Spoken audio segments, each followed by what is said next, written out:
February 19th, 1992, class with Reverend Ann Hart.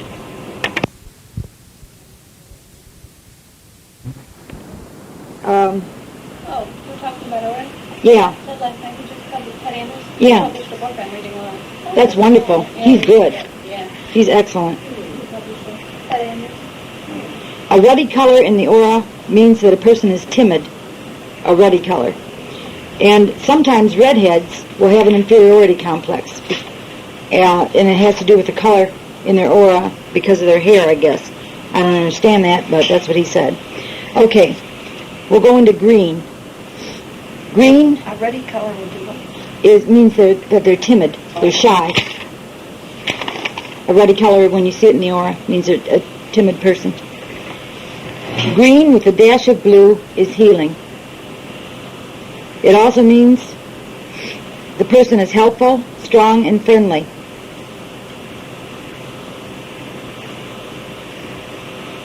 A lot of doctors and nurses, and probably somebody in your field as a psychologist, would have that color, and would have a little bit of blue in it. Doctors and nurses have this color a lot. It's seldom the dominating color, this green. It's usually overshadowed by other colors. So when you're reading for somebody, whether it's on the platform or a private reading, and you see those colors, you can go with that and tell them what you see. And it means a lot to people when you do tell them that. If you see yellow in that green aura, a dash of a sick-looking yellow, it means they're in a weakened state. Or they're lying. They're deceitful.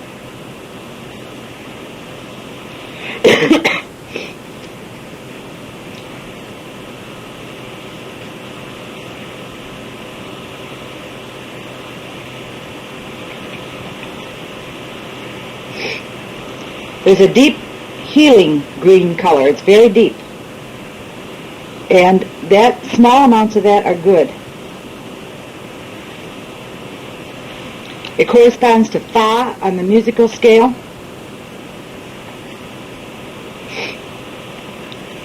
And spring green is a color of youthfulness. Somebody that's eternally young will have a spring green in their aura if they have young ideas. I bet you Verna has a lot of spring green in her aura because she has that attitude.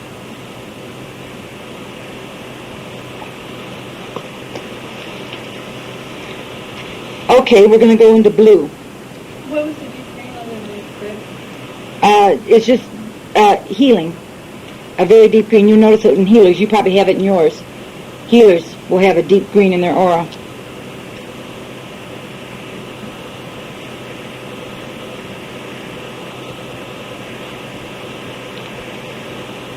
Okay, blue stands for spirit. Whenever you see blue lights, a lot of spirit lights you'll see will be blue. The predominant color is blue or else a crystal white. And they're signified with prayer and heaven. They're associated with that. Blue is also the color of the sky because gas causes the light rays of the sun to be scattered and making it blue. I told you last week the sun is actually blue. Yes. A couple weeks ago when I was moderating the service, Mm-hmm. you were giving messages, I looked up and I saw one of the clearest auras I've ever seen, and I went, wow, Betsy, I figured that out. And you started reading for that person and said, and I think you told him there was a blue color in the aura, and I was, without any doubt, saying the most beautiful yellow I had ever seen. Is that right? And you had a completely different color. And I don't see that many auras. I was really excited because it was real, like, Mm-hmm. wow. Why would we pick up such different colors at the same time? Because auras can be more than one color. So even though They are a mixture of colors. You won't find one that's purely one color. Yeah. You will find mixtures. Maybe I just picked up on, would I say yellow? Or you said yellow? Yes. You said yellow and I saw blue? Mm-hmm. Then I was probably seeing healing around that person or spiritual things or whatever. Yeah, I don't know. Yeah, that's what you were saying. Yeah. And I saw Do they wait around the same time? yeah. Exactly. Yeah. I just wonder because they can change from time to time. Yeah. I heard that they come in layers. Explain it. Like the closer you get in, this might be blue, this might be pink, this might be yellow, and you come in to layers. Yeah. Like Of course, where I was sitting to, I might have had a different Well, it's what it is that both colors were there. And you saw one, you were on one wavelength and I was on another. It just depends on the wavelength that you're on too, because the colors have different wavelengths. Red has a very long wavelength. Blue is a very short and very hard to see. Blue is a lot harder to see than yellow is. Yellow is easier to see than blue because the wavelengths are longer. So blue is very indiscernible, but when it's there, the more developed that you are at looking auras, the quicker you can see it. But it's hard to see, which we'll go into right now. Okay, did you get the part where the gas causes the light rays of the sun to be scattered? And that's why the sky is blue? I told you a little bit about that last week. Okay. Blue is associated with Jupiter, the planet Jupiter, which is the ruler of great thoughts and high-mindedness.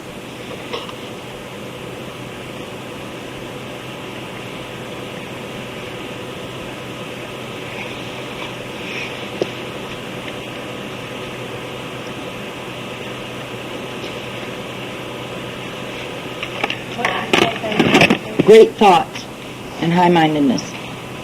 What was the color? Blue.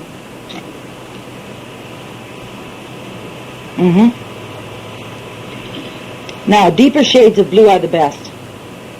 I'll get into that in a minute. The deeper it is, the better it is. A pale blue means that a person has little depth.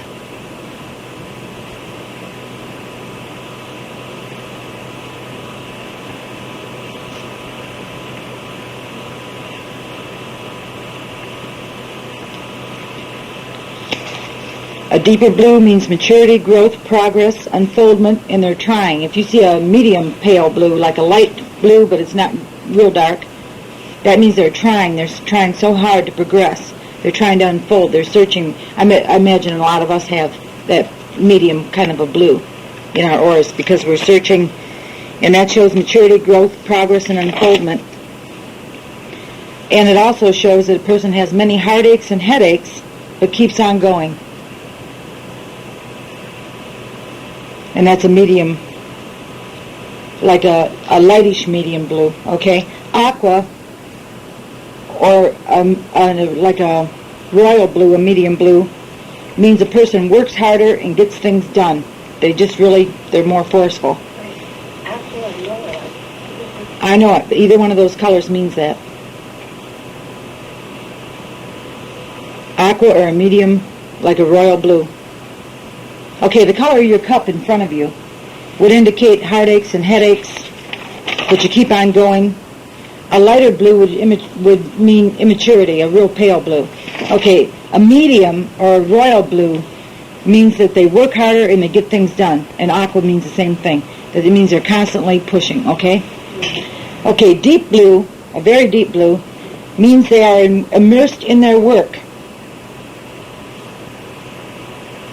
They're moody, unusual, and have a mission, and are spiritually minded. So that might tell you that a lot of mediums have that color. Because mediums are very moody. Very moody. So all of us in here are entitled to have that deep blue. Yeah. Yeah, I sure will. Immersed in their work. Moody, unusual.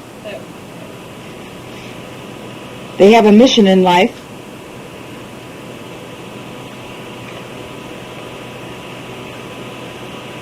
And are very spiritual minded.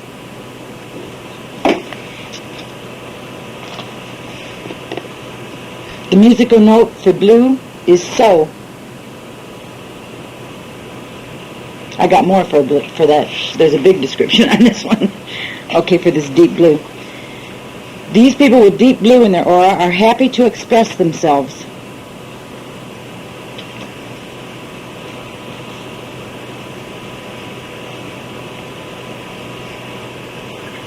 They are very unselfish. Oh, you're very well. Aren't we wonderful? God, I love us.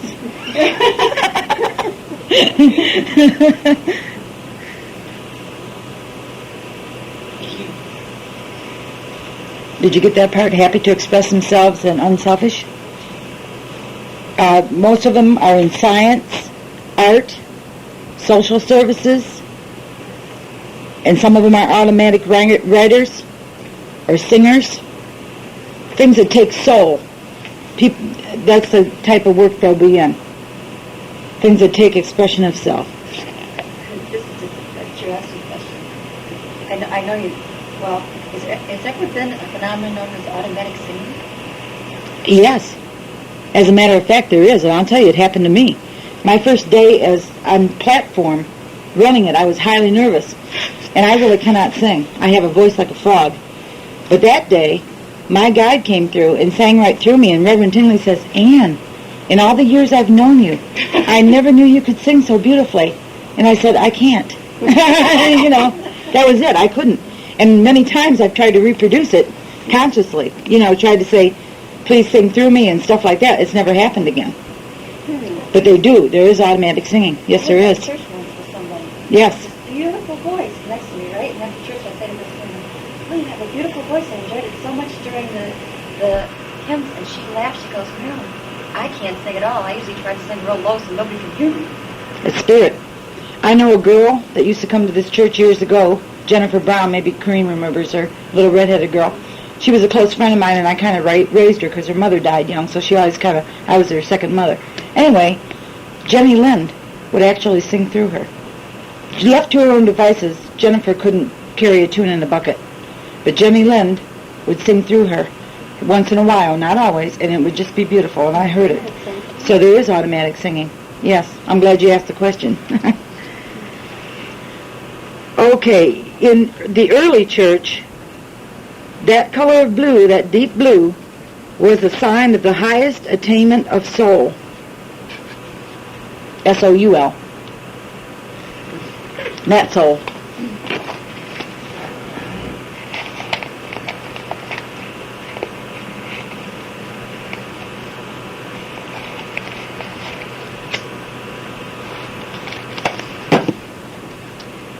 Indigo, which is a purpley blue.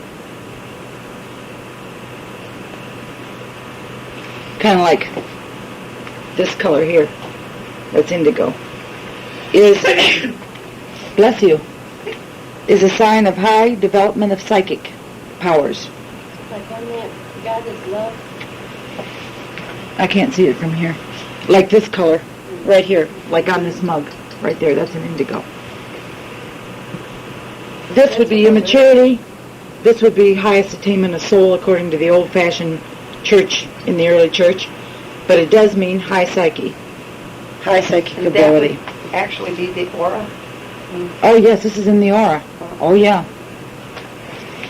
Okay, purple shows high spiritual development. Now, there's a difference between spiritual development and psychic development. Indigo is the color of psychic. Purple is the color of spiritual.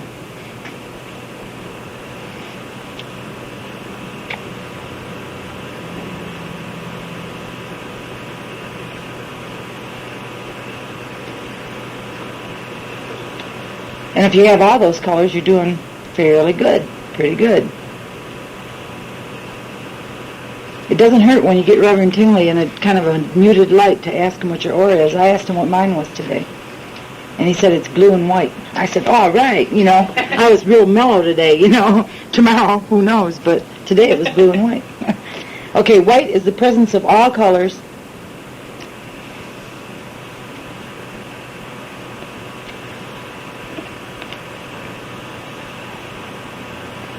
And it shows higher spiritual development. It's the color of the highest spiritual development, white is. It's high, white light, the Christ light.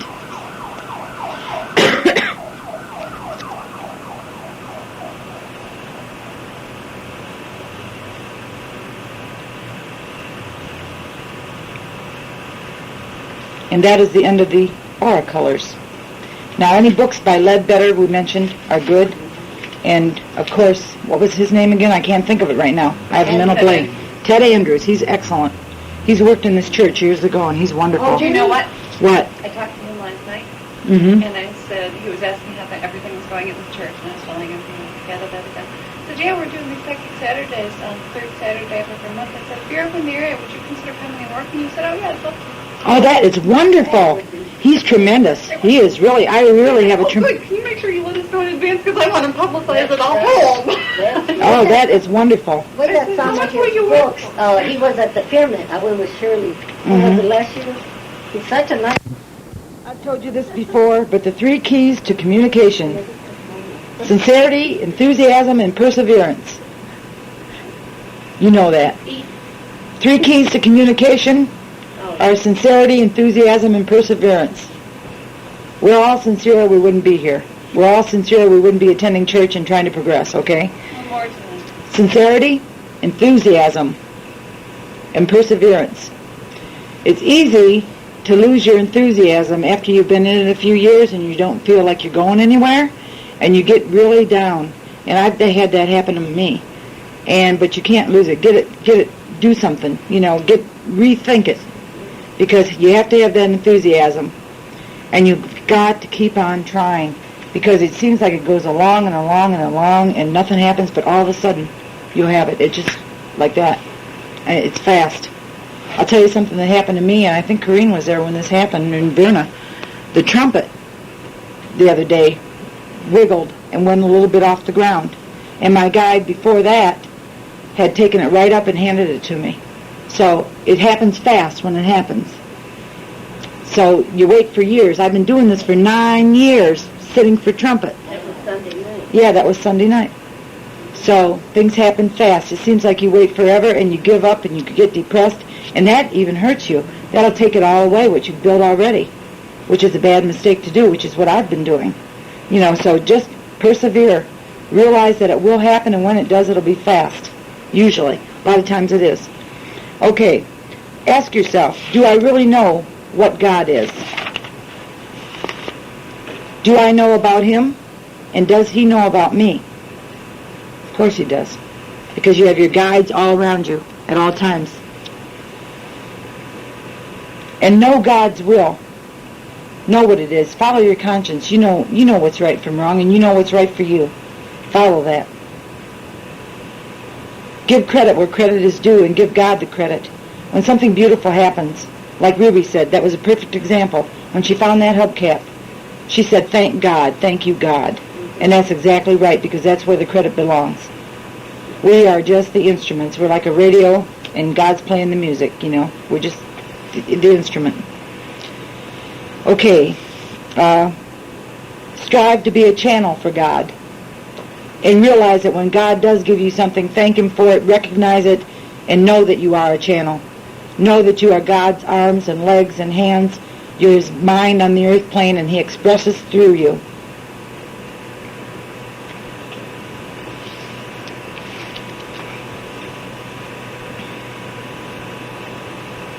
Be a peacemaker. Very important. I had a funny thing happen last night. John was telling me something about that he had to say something that it wasn't really sincere to somebody, but he had to say it. And I laughed. And I said, the first thing you learn as a minister is to be a liar. And Dr. Taylor called me on it in the seance room. He said, you might not have to be a liar. He said, but sometimes you have got to be ignorant. In other words, when somebody comes to you with problems and stuff, and you might get both people that are involved in this problem coming to you at the same time, don't give out any information. It's not really being a liar, but it's like being ignorant. You don't know what's going on. Say, oh, I'm not aware of that, or just don't say anything. But you've got to learn tact. It's very important. And be a peacemaker. Try to influence them in a positive way to mend the situation. Don't feed it on negativity, which is so easy sometimes. I know living down there with Reverend Tingley and John in OW, there are sometimes little frictions, and they'll all come to me with their side of the story, and I just act like I don't know anything. I mean, I'm so dumb, it's incredible, I just don't say a word, and then they work it out, and I just try to say encouraging things to each one of them, and say, well, they didn't really mean that, or whatever, and it works out that way. So it's very important to your mediumship to be a peacemaker. And forgive and forget, like it says in the Our Father. Forgive and forget. There's always room for improvement.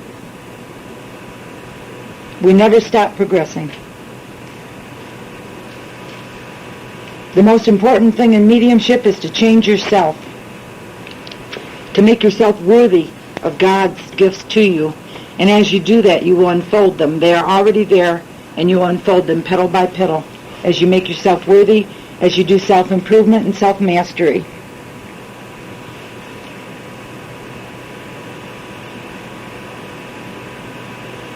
Transgressions. A person that does a lot of transgressions against other people shows unbalance or imbalance. They are not balanced properly, and that's why they do this. Some people just can't help it. They just do it. I'm sure you're aware of that, and you probably see it constantly. But they're just, I know a person I have in mind that I won't mention her name, but just constant, and can't seem to get away from it, even now. Like a troublemaker, you mean? Yeah, like constant trouble. Constantly doing things to instigate, or like a storm around them that reaches out and sucks everybody up like a tornado. And that's the way this person is. And this person is very unbalanced, and that's why they're like that. So forgive them when they're like that and understand it. Forgiveness is a very important part of mediumship. And to go on and just forget it. Just act like it never happened. In fact, if somebody would say to you, do you remember 6 months ago when so-and-so did this? You shouldn't even have the memory of it. You should say, I honestly don't remember. Because you have forgiven it and you have forgotten it. Sins of omission. That means that instead of outwardly doing something to hurt somebody, you don't do something and it hurts somebody. Like if someone has tried very hard to do something nice for you, and you don't even say thank you, or you don't say how wonderful it was, or you don't appreciate it, that's a sin of omission. Always remember a smile of forgiveness, a smile of encouragement.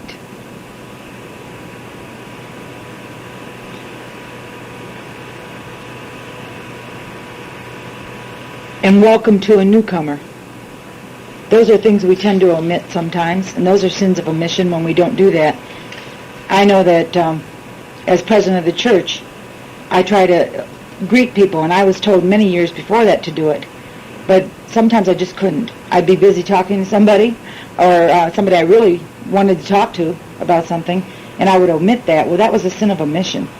And until you get that right, and you do everything you can for as long as you can, you're not getting it right. So there are sins of omission. God smiles through us. So in other words, again, we are God's emissaries. God works through us. Be alert for sins of omission. Do as much as you can for as long as you can. And if you do make a mistake and you omit to do something that you're supposed to do, forgive yourself and go on, because the opportunity will present itself again. It always does. God doesn't ever give up on us, thank God. He always gives us the same opportunities again to make it right.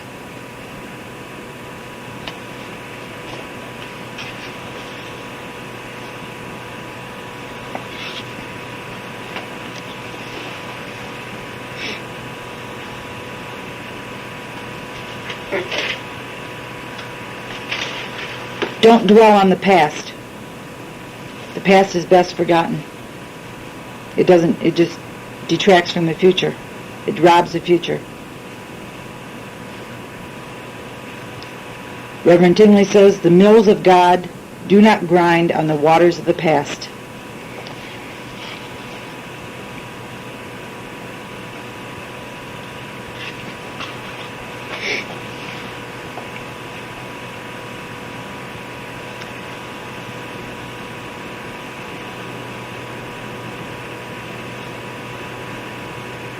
The ever-present now, N-O-W in caps, is the important thing to deal with. You can't live yesterday. You can't live tomorrow.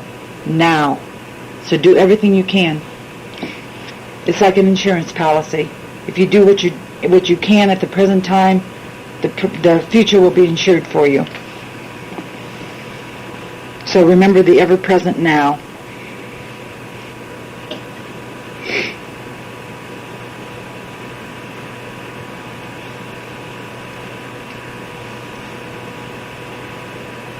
It's a good thing to do an honest appraisal of yourself. Sometimes if you sit down with a legal pad and make a positive column and a negative column and see what's good and what's bad, and then work on that, work on it. But do an honest self-appraisal. And you'll progress, and you'll progress, and you'll progress with doing that. Do it every once in a while. Don't just do it once and forget it. Do it every once in a while.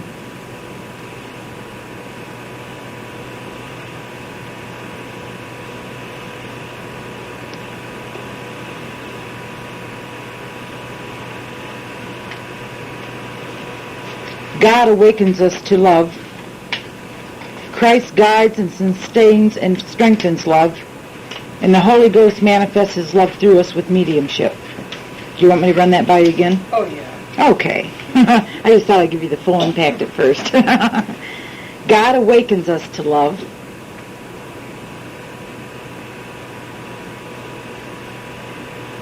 Christ guides, sustains, and strengthens. I can't talk tonight again. Strengthens that love.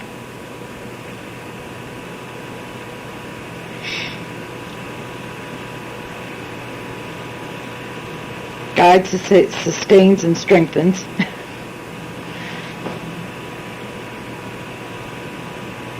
And the Holy Ghost, or Holy Spirit, manifests that love through us with spiritual gifts.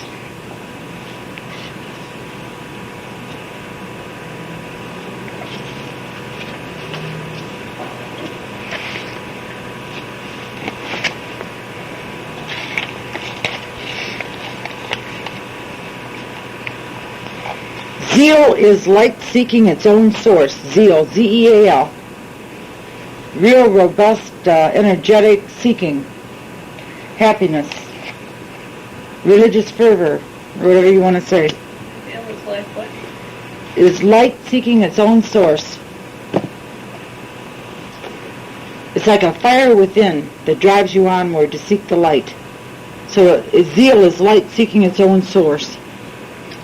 It's spiritual awakening. It's all those things.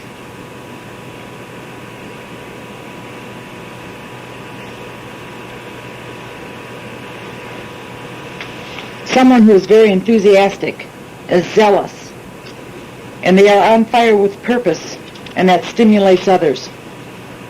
Want me to run that by you again? Okay, you got that, okay. So if you're on fire with purpose, it's going to rush out from you. It's going to affect everybody you touch. And it's a good way to be for mediumship. It's very important. So be enthusiastic, be zealous, be on fire with that light, with that purpose.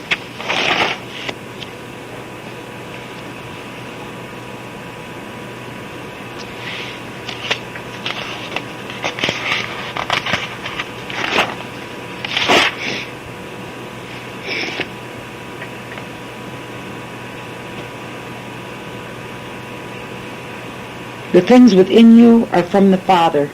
They are instilled within you in your soul. When you're born, they are instilled within you then. You create your own soul by what you do.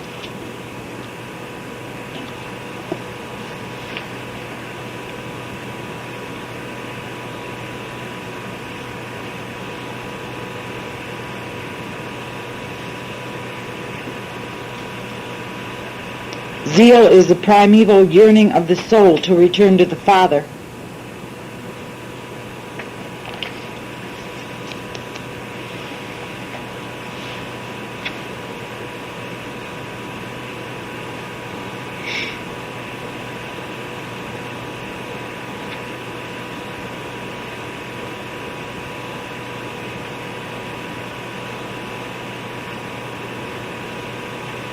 Every day at the same time, attempt to communicate with Spirit.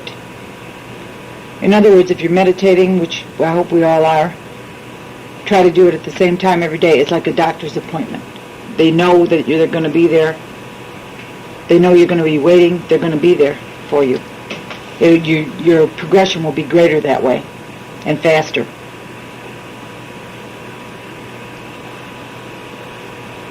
Listen for that still small voice. Listen for those mental impressions. A lot of natural mediums can't tell the difference between a spirit impression and their own mind.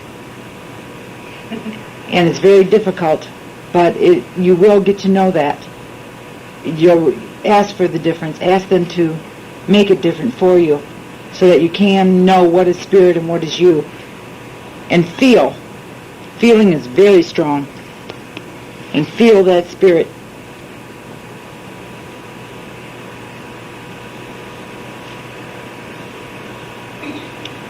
Develop your higher self. Think high thoughts.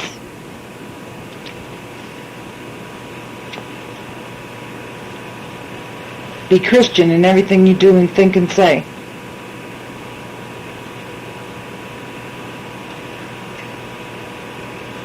And say to yourself, God is working through me. I gave you a prayer a while back, a few classes ago, about I am God. And that is a good thing to say, because if we think of ourselves as God and we know that we are God's expression, how are we going to act? We're going to act pretty good. If we also think of ourselves as having witnesses at all times, guardian angels around us, which we do, then we are going to act better. I know I catch myself and I think, oh my heavens, I said that and spirit's here, But they're present. So remember that. I know you said if you're grouchy, they go away from you. So yeah, if you have saying, God, I can't do this, Yeah, I'm going to give you a lesson next week, the 11 steps to attaining mediumship, which I will have handouts next week for you. I will go through the lesson and then I will hand you out the paper so you can study them, because you won't get it all in one time. But one of them is being grouchy. Avoid being grouchy and all that. They scare them away. Yeah, the little joy guides especially. Your doctors will stay there, and they understand. Your Indians might, but your joy guides scatter when you're upset.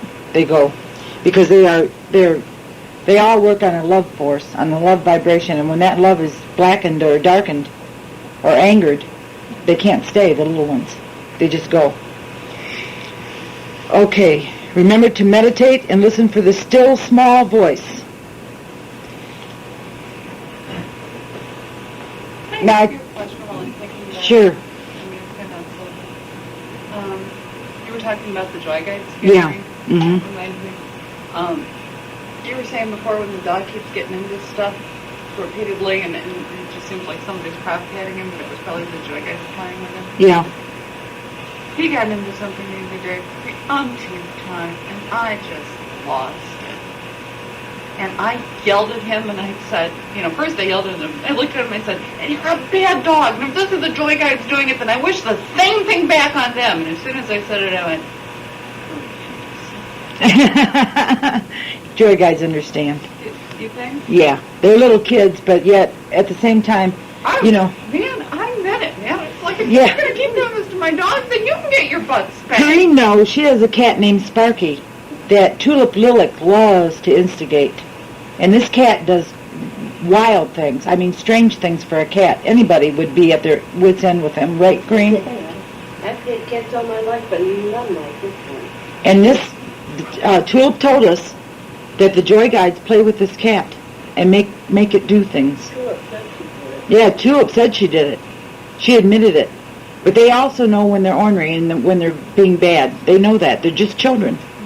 But at the same time, they're very evolved. Yes. I have a bookcase bed, and so it's wide on the top. Mm-hmm. And my cats climb up on top there.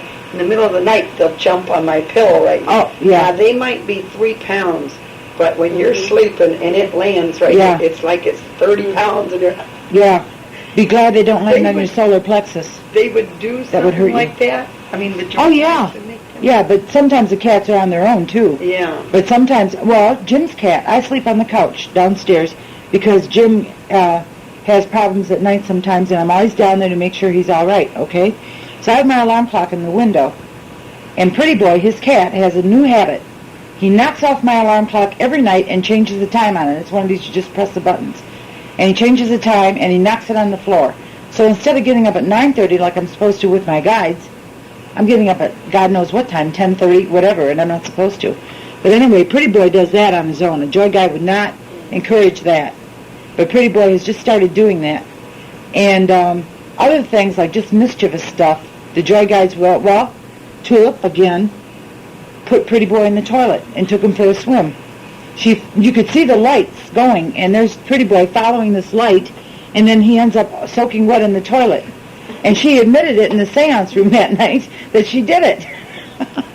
She said, I was just playing with Pretty Boy.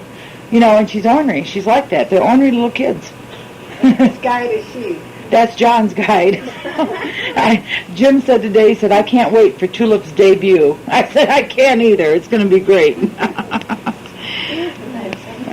Oh, she's a character. She's funny. Yeah, Tulip is extremely mischievous. Yeah, extremely. My guide is very quiet and sedate. How I got her, I don't know. I'm glad I got her, thank God. But she's very quiet and very ladylike and very much a lady. Just constantly, you would never hear anything but the best out of her. And I'm not like that. I think she's training me to be more like her. But anyway, I said to her many times, Lotus Blossom, I don't know how I got you for a guide, but I'm glad I've got you. So I don't know. It must be like attracts like to some extent, but there must be some other things too. Philip said she was teaching my guy Firefly. Yeah, she's teaching Firefly tricks. You should hear it when they come in. It's really funny. Okay, so listen to the still small voice.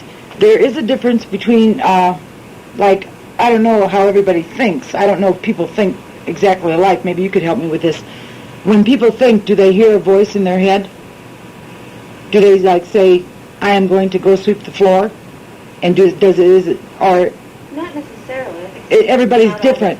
Sometimes people think differently. Okay, I think like that. Like I will think I'm going to go sweep the floor or whatever. I think straight out in sentences. That's how I think. And I thought people thought differently. But anyway, that's the way I think. So it was very difficult for me to know when Spirit was saying something or when it was me. It's only been in the last couple of years that I know when it's Spirit and I know when it's me. But usually, if it's a louder voice of your thought patterns, it will be louder. If it's a still small voice, it's just a very delicate impression. That is your joy guide or your spiritual guides reaching through. So that's one way to help you if you can't tell the difference, if you can't decipher the difference. Okay, always say grace before meals. Always say a prayer. Bless your food. Not only does this have a spiritual aspect to it, but it also has a physical aspect. It can purify your food before you eat it and take out any impurities or anything that would make you sick or whatever. I noticed when we went to those conventions, in Elizabethtown, and other places, there were so many that were doing that. Yes, From other out-of-town places. that's why. It purifies your food. If you put your hand over it, when you say the grace and say just eat as much as you need to eat, Yeah. sometimes you only eat half of it. Yeah, that's right. That was my next point. It will help you. And when you do eat it, the amount is right. And not only that, but it's distributed better. I mean, you use it. Some people say, please turn this food into energy for my bodily sustenance, or whatever they want to say. And then that is how it is used. So always say your grace before your meals. Always say a prayer before private sittings.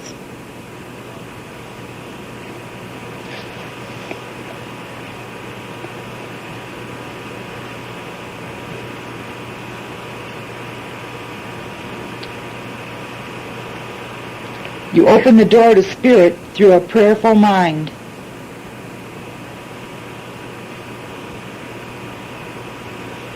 If you're going to the dentist and you don't take Novocaine, or even if you do, or if you're terrified, say a prayer, meditate, pray, call on your guides. I have actually had teeth drilled and filled with no Novocaine because of meditation. I've actually had a minor surgery and stopped a hemorrhage with meditation and with my guides being there. Yes. Because of my heart condition, they couldn't give me that Novocaine. Mm-hmm. So Tuesday I had 4 filled, and I was just telling Laura, he didn't give me anything. But I did ask guys to help me. That's right. It wasn't really as bad as you would think so. Right. That is true. If you go into a state of meditation and prayer, you can actually, that's how these people lay on beds of nails and walk over fire and glass and all that stuff. It's because they're praying. And they are really focused. They're like in a light trance. And that's what you're doing. You're putting yourself in a light trance. Yes. When I had my leg broke, I had a fiberglass cast on, and they keep changing this every week as the swelling goes down. Mm-hmm. And plaster cast gets a little bit warm when they cut it off, but a fiberglass cast really builds up the heat when they're cutting through it. And I had just had it cut off 2 days before, and where they cut was exactly above where the stitches were where my leg was cut. And I was, in a word, scared to death. And I mean, my daughter came just at that time, and she said, if you're going to, I wasn't screaming, if you're going to scream, I'm not going to let Grandma see, Daniel see Grandma. She stayed out in the hallway. And I mean, I was sweating like mad, and I was hanging onto my chair and everything like this. 2 days later, they did the same thing again. And I said to God, I said, this is your body, God. You worry about it. And it was like I was going on a picnic. Right. It just, I mean, it was like it was happy doing it. Yeah, uh-huh. It was just so funny. Yeah, I believe that. I know it's true. Yeah, that is true. If you turn it over to God and you realize that's it, let it go. Yeah. And if you pray and meditate and you, I'll tell you an experience. I went to the doctor and I had a lot of female trouble. I had a hysterectomy when I was very young. And right after that, I went into his office. He was doing the exam and all that. Well, he found a cancerous polyp. And he said, I'm taking this out right away. And I said, okay. So I started hemorrhaging. He did it right in his office. And he said, I should have never done this in my office. He said, I should have put you in the hospital. And he's running frantically for pans to catch the blood. I mean, that's how bad it was. And so I thought, okay, I didn't know about spiritualism then, but I did know that I had guides. I was very young at that time. I was only in my 20s. And so I started meditating and praying. I was into transcendental meditation at the time. So I put myself into a meditative state, and the doctor said, my God, I don't know how this happened, but I'm so glad it did. You just stopped hemorrhaging just like that. And that's happened to me many times, different things like that. But I have a strong set of guides that when I called on them, they stopped that hemorrhaging. And I went into that meditative state, and that worked for me. I've had a lot of healings that way. So, I mean, that saved my life. He told me, he said, if I can't get this stopped, he said, you're going to die. Because he could not stop the bleeding. So anyway, it did stop real quick, just like that. Right. Yeah, well, he was very direct. He was a real close friend of mine, and he was very direct and honest with me. And I knew him so well. God, it was incredible. But anyway. Okay, so we open the door to spirit through a prayerful mind. On the Edge of the Etheric is a book written by Sir Arthur Conan Doyle. Also, it's the same title, written by Arthur Findlay. On the Edge of the Etheric, Arthur Findlay and Sir Arthur Conan Doyle. They both wrote a book with the same title. So either one of those is excellent if you can find them. What was the title? On the Edge of the Etheric.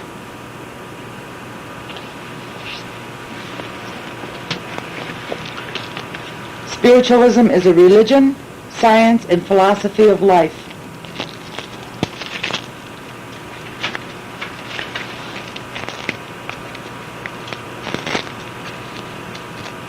It's a religion because it's a belief in God and hereafter. It's a science because it can be proven.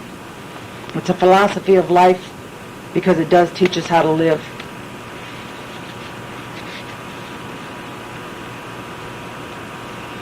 Superconscious thought is the higher aspect of thought. Get in touch with that higher self.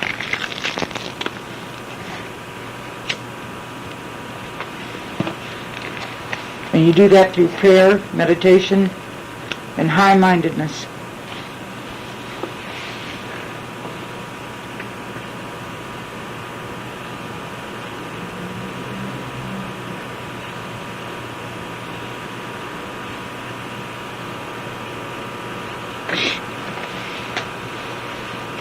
To develop clairvoyance, clear seeing.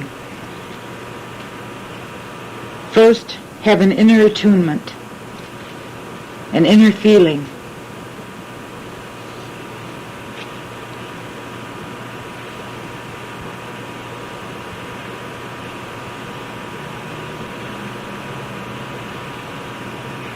Develop that rapport with your guides. Call on them.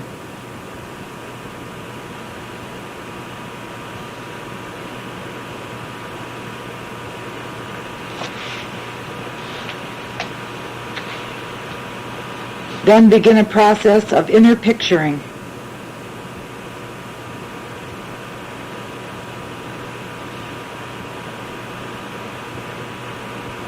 Or in simpler terms, visualization.